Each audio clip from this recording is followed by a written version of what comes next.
반갑습니다, 여러분. 오늘은 지난 시간에 이어서 공유합 2강 진행해 보도록 하겠습니다. 1강 못 보신 분들은 우측 상단에 영상 카드 클릭해서 1강 먼저 보고 오시는 것을 추천드리고요. 자, 오늘 배울 거는 바로 시퀀스 회로도 기초에 대한 내용입니다.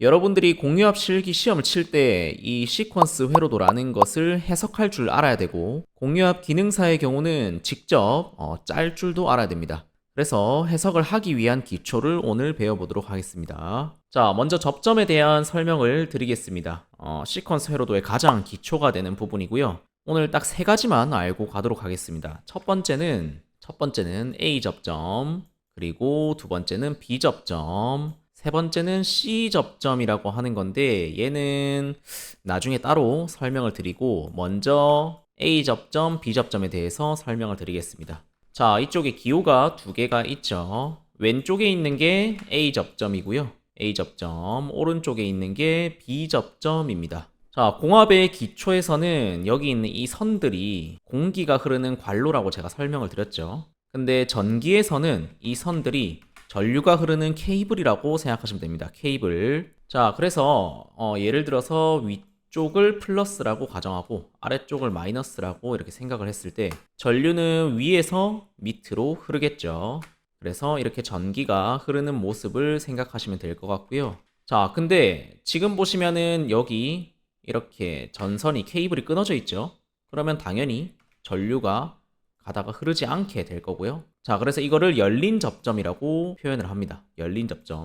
말 그대로 열려 있죠. 이거를 또 다른 이름으로 A 접점이라고 합니다. 자, 그러면 이 A 접점이 언제 닫혀서 전류가 흐르는가에 대해서 설명을 드리자면, 자, 여기에 외부의 어떤 힘에 의해서 이 접점이 이렇게 닫히는 경우가 있습니다. 네, 딱 붙게 되는 경우죠. 그러면은 케이블이 붙게 되면서 전류가 흐르게 되고요. 외부의 힘이나 혹은 외부의 신호에 의해서 닫힐 수도 있습니다. 그거는 나중에 릴레이를 통해서 배울 거고요. 아무튼 이렇게 평상시에는 열려 있어서 전류가 흐르지 않게 되다가 어떠한 힘에 의해서 닫히게 되면은 그제서야 전류가 흐르는 그런 접점이 A 접점이라고 하고요. 또 다른 이름으로 열린 접점이라고 하고요. 그리고 이 의미에 맞게 영어로는 노멀 오픈이라고 합니다. 노멀 오픈. 노멀 오픈. 말 그대로 평상시에 열려 있다라는 뜻이죠. 이 앞 글자만 따서 NO 접점이라고도 합니다. NO 접점. 그래서 정리하면은 이름이 총 3개가 있죠. A 접점, NO 접점, 열린 접점. A 접점은 소문자를 쓰셔도 상관없고요. 어떻게든 불러도 상관없지만 A 접점을 떠올렸을 때 이 기호를 꼭 떠올리셔야 됩니다. 됐죠? 자, 다음으로 넘어가면은 오른쪽에 있는 게 B 접점입니다. B 접점. A 접점과는 정반대의 역할을 하는 그런 접점이고요. 자, 기호도 보시면은 아까처럼 플러스 마이너스라고 생각을 해볼게요. 전류가 위에서 밑으로 흐른다고 생각했을 때 여기는 바로 전류가 흐릅니다. 왜죠? 지금 이렇게 붙어 있기 때문에. 자, 얘도 마찬가지로 외부의 힘이나 신호에 의해서 떨어지는 경우가 있습니다. 이렇게 떨어지는 경우가 있는데 그때 되면은 이제 케이블이 끊어지게 되어서 신호가 끊기게 되죠. 신호가 끊기게 되어서 얘는 닫힌 접점이라고 합니다. 그러니까 평상시에 닫혀 있다가 외부의 신호에 의해서 끊어지게 되면은 그제서야 케이블에 전류가 흐르지 않게 되는 그런 접점이고요. 얘도 B접점이라는 이름과 닫힌 접점이라는 이름과 영어로는 노멀 클로즈라고 해서 앞에 NC 접점이라고도 합니다. 그래서 얘도 3가지 B접점 소문자로 쓰셔도 상관없고요. 닫힌 접점, NC 접점이라고 합니다. 됐죠? 자, 이 2개만 기억을 해주시면 되고요. 오늘의 핵심 포인트는 이 2개의 A 접점, B 접점입니다. 자, 그러면 C 접점은 뭐냐? A 접점, B 접점 둘 다 합쳐놓은 게 C 접점입니다. 이거는 이따 릴레이 할 때 다시 설명을 드릴게요. 자, 아래쪽에 보시면은 푸시 버튼에 대한 설명입니다. 얘도 보시면은 A 접점과 지금 B 접점 얘가 안 나와 있는데 B 접점도 똑같이 여기서 이렇게 기호가 생겼을 겁니다. 아무튼 A 접점하고 B 접점만 알면은 나머지는 여기서 다 파생되는 기호이기 때문에 그 의미만 기억해 주시면 되고요. 푸시 버튼에서도 얘가 이 푸시 버튼의 기호입니다. 스위치 말하는 거죠. 근데 제가 여기서는 종류 두 가지를 가지고 왔고요. 왼쪽에 먼저 보시면은 이 일반적인 푸시 버튼, 그리고 오른쪽은 고정형 푸시 버튼이라고 했습니다. 1강에서도 설명드렸죠. 일반적인 푸시 버튼은 그냥 말 그대로 한번 눌렀다가 누를 때만 온되고 손을 떼면은 바로 오프가 되는 그런 푸시 버튼입니다. 됐죠? 자, 고정형 푸시 버튼은 토글형이라고도 한다고 했죠. 그 기호로는 여기 꺽스의 모양이 있고요. 그래서 한번 눌렀다가 떼면은 얘는 고정된 상태로 이렇게 되어 있습니다. 그래서 한번 눌렀다가 떼도 온이 되고, 자, 한 번 더 오프 시킬 거면은 또 눌러야 되죠. 또 눌렀다가 손을 떼면은 그제서야 오프가 됩니다. 됐죠? 이거 기호 좀 잘 기억해 주시고요. 크게 중요하진 않지만 기억해 주세요.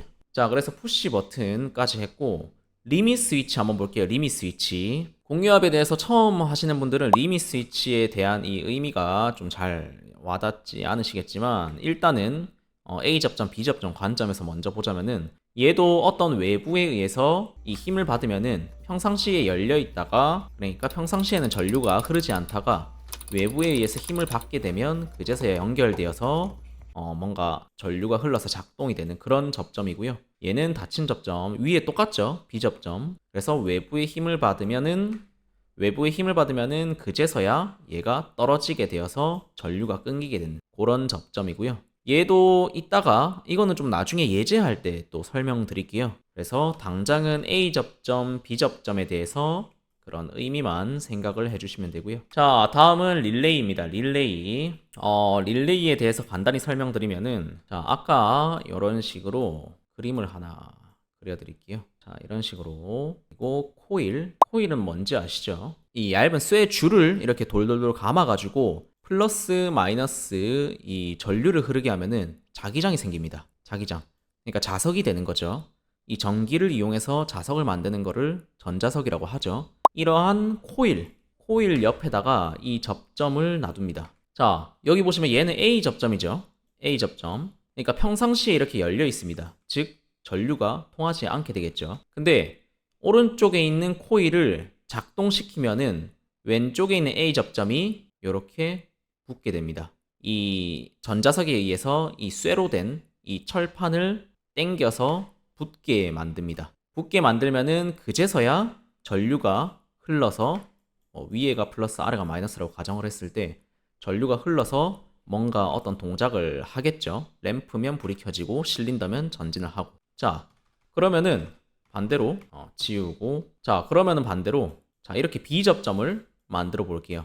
똑같이 코일이 옆에 있다고 가정을 하고, 자, 코일을 작동시키면은 전자석이 이렇게 이 철판을 끌어당겨서 붙어 있던 이 철판이 떨어지게 되면은 잘 작동되던 게 그제서야 작동을 안 하게 되겠죠. 자, 이게 바로 릴레이의 역할입니다. 이 릴레이의 역할. 자, 그러면 C 접점에 대해서 아까 설명드리겠다고 한 거 설명드리면은 이렇게 해서 왼쪽이 B 접점, 오른쪽이 A 접점. 자, 아까 A 접점하고 B 접점 합쳐진 게 C 접점이라고 제가 말씀드렸죠. 원리는 똑같습니다. 여기 오른쪽에 있는 코일에서 전기가 흘러서 자기장이 생기게 되면은 자석처럼 이 철판을 끌어들이게 되겠죠. 자, 그래서 왼쪽 먼저 보시면 얘는 평상시에 뭔가 나중에 동작을 하다가 코일이 작동을 하게 되면 여기 있는 철판은 오른쪽으로 붙게 됩니다. 그래서 이렇게 얘는 없어지게 되는 거고요. 그러면 여기서 동작하던 게 전기 신호가 끊어지고 코일이 작동하면은 이제 오른쪽에 있는 게 동작을 하게 되겠죠. 이해가 되시나요? 자, 이렇게 해서 A 접점하고 B 접점하고 이 릴레이를 통해서 같이 쓰는 게 C 접점이라고 합니다. 됐죠? 자, 아무튼 이 릴레이의 기호는 이렇게 사각형 박스처럼 이렇게 생겼고요. 여기 있는 이 선들 마찬가지로 전류가 흐르는 선들입니다. 뭐 위에가 플러스 마이너스라고 했을 때 전류는 위에서 밑으로 흐르고요. 나머지 여자지연 릴레이나 뭐 소자지연 릴레이 그리고 솔레노이드 밸브도 다 여기서 릴레이에서 기호가 조금 파생되어서 만들어진 모습이라고 볼 수 있겠습니다. 얘네 셋은 또 이따가 예제를 통해서 한번 알아보도록 할 거고요. 자, 릴레이 역할 알겠죠? 자, 그럼 한 가지만 더 설명드릴게요. 나중에도 설명드릴 거지만 예를 들어서 A 접점이 이렇게 있고 이렇게 코일이 있다고 했죠. 코일이 작동되면은 이 철판이 붙게 되어서 얘가 동작한다고 했죠. 자, 근데 여기서는 공유압에서는 뭐 다른 릴레이도 마찬가지지만 A 접점이 하나만 있는 게 아닙니다. A 접점이 여러 개 있어요. 자, 4개 그려볼게요. 4개 A 접점, 코일이 이렇게. 지금은 예를 들어서 이렇게 간단하게 표현을 한 겁니다. 실제로 실제 장비의 뭐 구조적인 실제 하드웨어 안에 내부적인 모습은 이렇게 안 돼 있겠죠. 지금 설명을 드리려고 이렇게 릴레이를 간단하게 표현을 한 거고요. 자, 이때도 마찬가지로 여기 있는 코일에 뭐 전기 신호를 주면은 자기장이 발생되게 되고 여기 있는 이 철판 하나, 둘, 셋, 네 개를 동시에 끌어들이게 됩니다. 그러면 여기 있는 이 4개의 A 접점들이 동시에 붙게 되겠죠. 이거 기억하셔야 됩니다. 동시에 붙게 됩니다. 동시에 작동을 하게 됩니다. 뭐 여기는 램프 연결해두고 여기는 뭐 실린더 연결해두고 뭐 여기는 연결 안 하고 이러면은 얘네들은 뭐 동작을 안 하겠죠. 어떤 동작을 안 해도 어쨌든 얘는 작동한다는 거. 얘는 작동한다는 거. 램프 같은 경우는 불이 켜질 거고요. 실린더 같은 경우는 뭐 전진이나 후진을 하게 되는 거고요. 네, 중요합니다. 그러면 B접점도 방금 그것처럼 몇 개가 있든 동시에 작동을 하는 거고요. 자, 중요한 거는 아까 제가 C접점에 대해서 설명했죠. C접점, 얘도 한번 다시 그려보겠습니다. 그림이 완전 개판이죠. 시간이 좀 오래 걸리기 때문에 얘는 3개만 그려보겠습니다. 코일. 자, 얘도 마찬가지로 C접점이 하나, 둘, 3개 있습니다. 오른쪽에 코일이 있고요. 자, 코일에 동작하게 되면은 자기장이 생겨서 정상적으로 작동하던 B접점들에서 철판이 떨어지게 되어서 끊어지고 이제 오른쪽에 A접점이 작동하게 되는 겁니다. 이거를 꼭 기억해 주셔야 됩니다. 네, 릴레이의 원리, 릴레이. 뒤에서도 어차피 한 번 더 설명드릴 겁니다. 자, 다음으로 넘어가서 이거는 1강에서 했죠. 밸브의 표시, 박스는 위치라고 읽고요. 얘는 박스가 2개죠. 이 위치라고 합니다. 자, 얘는 뭐죠? 박스가 하나인데 이렇게 화살표가 있습니다. 그러니까 뭐 공기나 기름이 흐르는 관로의 방향이라고 생각하시면 되고요. 포트가 2개겠죠. 네. 자, 얘는 박스가 하나인데 이렇게 포트가 있는데 막혀있죠. 지금 막혀있다는 기호입니다. 자, 그래서 다시 보면은 포트와 제어 위치에 대한 거 한번 뭐 복습차 빠르게 넘어가겠습니다. 자, 보시면은 포트가 2개 그리고 박스가 2개니까 이 포트 이 위치가 되겠죠. 이 포트 이 위치. 오른쪽은 마찬가지로 이 포트 이 위치인데 보시면은 얘는 그러니까 이 박스 중에 얘가 초기 위치 그리고 얘가 초기 위치입니다. 초기 위치. 이 초기 위치가 처음에는 막혀 있어요. 막혀 있으니까 NC라고 표현을 하고요. 노멀 클로즈 평상시에 막혀 있고 닫혀 있고. 자, 얘 오른쪽에 보시면은 얘는 초기 위치가 바로 흐를 수 있도록 이렇게 화살표로 구성되어 있습니다. 자, 얘는 NO라고 합니다. 자, 다음은 이렇게 포트가 하나, 둘, 3개가 있으니까 3포트 이 위치가 되겠죠. 3포트 이 위치. 얘도 마찬가지로 3포트 이 위치인데 보시면은 이 초기 위치가 화살표의 방향에 따라서 이 차이가 있다는 거 알고 계시면 되고요. 자, 아래쪽에 보시면은 여기 이렇게 포트가 4개가 있죠. 이거는 4포트 이 위치입니다. 4포트 위치. 그리고 5포트 하나 둘 셋 넷 다섯 5포트 이 위치가 되는 거고요. 됐죠?